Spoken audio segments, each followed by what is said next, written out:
السلام عليكم ورحمة الله وبركاته دمان walaalaha Soomaaliyeed dhamaan asxaabta qaaliga dhamaan familka aad baan idin salaamay marka ugu horeysa meel kasta aad joogtaan jawiga idin qurux badnaado hadeer waxaan idin kala soo hadlaynaa magaalada Jigjiga waxaan la joogaa dadkan garabkayga taagan waxa weeye waa dad kamid ah familkayga gaar ahaan habloodaagidii iyo ilmaabtiyaashay waan maanta doonayay inay channelkayga la soo muuqdaan Ridwan channelkan la inaga daawanaya waxa weeyaan Xarago official bal ugu horreyn ku soo dhawow asxaabtan maxaad leedahay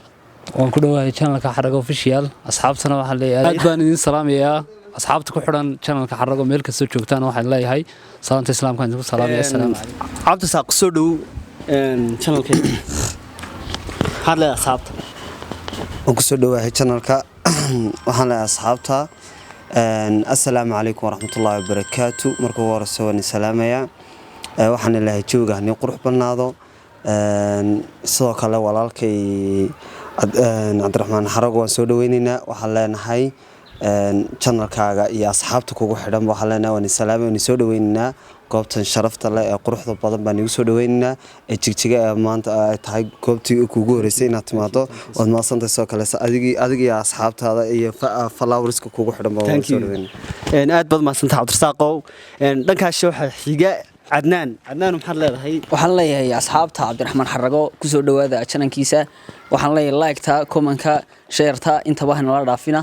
waxaanu joognaa waa Jigjiga muuqaalka dumna muuqaal qurux badan way la daawan doontaan Cabdirasaaqow maanta waxaan isku daynaa in saddexdii number idin weydiinaya hal sheeko oo qosol badan oo asxaabta ka qosleysa ayaan rabaa inaad la wadaagtaan insha Allah kulli waa qaraxo yar oo kooban marka waxaan ku soo bilaabayaa dhanka midigta marka waxa halkan iga xiga Ridwaanow wax sheeka oo qosol ah oo asxaabta markaasi bal ay markaasi ku qoslaan bal hal mar markaasi noogu ayay horta sheekooyin badan oo qosol aan maqlay laakiin tii ugu saameynta badan aad ka u qoslay waxay ahayd habeen baa liiga sheekeeyay inaan halkan aad uga salaamayo saaxiibnahay oo ah agaasimaha waaxda qurba joogta ee wasaaradda arrimaha dibadda ee Soomaaliland Sacad Maxamed Cabdi Gadaleera baa iga sheekeeyay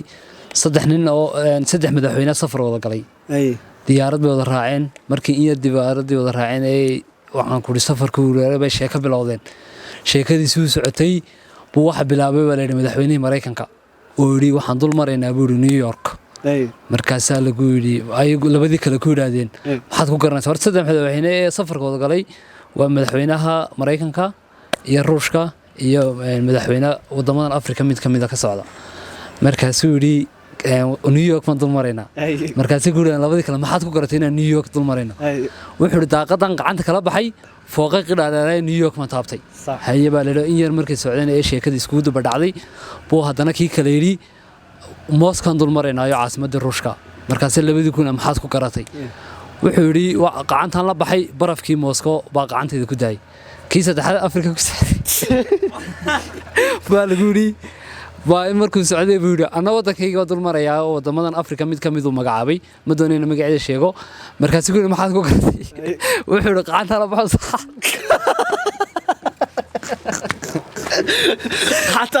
gacanta la baxo saacadii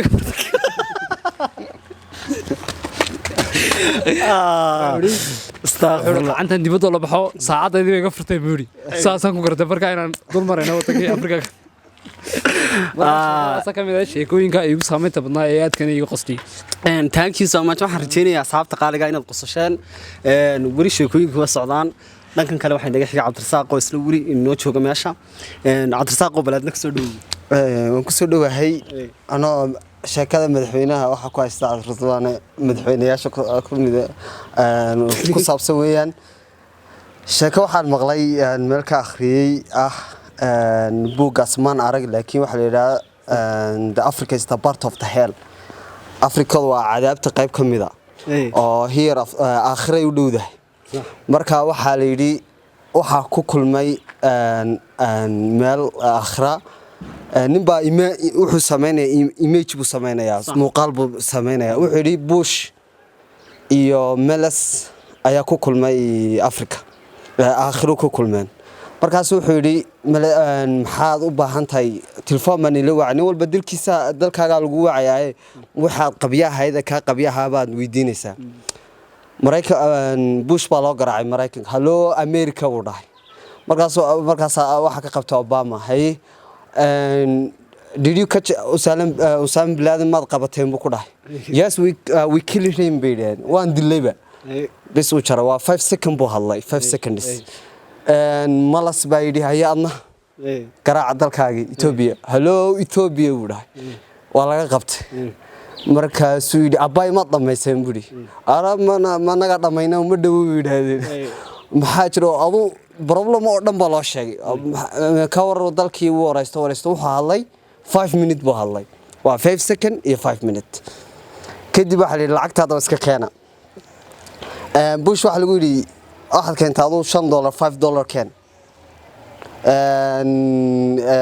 malasir waxa lagu yidhi 5 bir to lacag aad u yar magaasuu bush baa xanaaqay that's not fair buu yidhi waxaasi maaha wax cadaalada 5 bir baad ka qaadaysaa ana $5 baad iga qaadaysaa isagu de waxa kan wuxuu garaacay local call baa la yidhi localka waa akhraa dhexdeeda local call buracadna abroad baad garaacday wadanka dibadiisaad ka hadashay waayo kan waa part of the hell marka local maadaama garaacay isagu 5 bir buu qaaday adna maadaama localki ka baxday $5 baa garaacday marka waxa ka saabsanta Ethiopia inay tahay macnaha dalka macnaha Afrika inay tahay qayb kamid ah qaybaha waxyaabaha mushkilaadka ugu badan marka sheekada asxaabta qaaliga aad mahadsan Cabdirasaaq bal markana aan isku day insha Allah inaan sheekeeyo maadaama aan daanuna dadka meesha taagan aan kamid ahay isla markaana de sheekooyinkeedii soo jeedinaya aniga hal sheekun baan mar kasta igu soo noqnoqotaa taasina waxa weeyaan waxa dhacday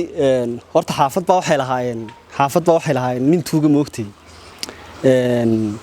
may xaafad baa waxay lahaayeen nin waalan bay lahaayeen yani de waxa jira xaafadada dadka ku nool qaar ahaan ay yar xanuunsanayaan baa jira marka adigu already xaafad baa waxay lahaayeen nin waalan marka waxa dhacday guriga waxa soo dhacay habeenada kamid ah tuug baa soo dhacay deedna tuugi markuu soo dhacay baa wax dhacday tuugi wuxuu soo qaatay TV markii horta ay guriga ka soo qaatay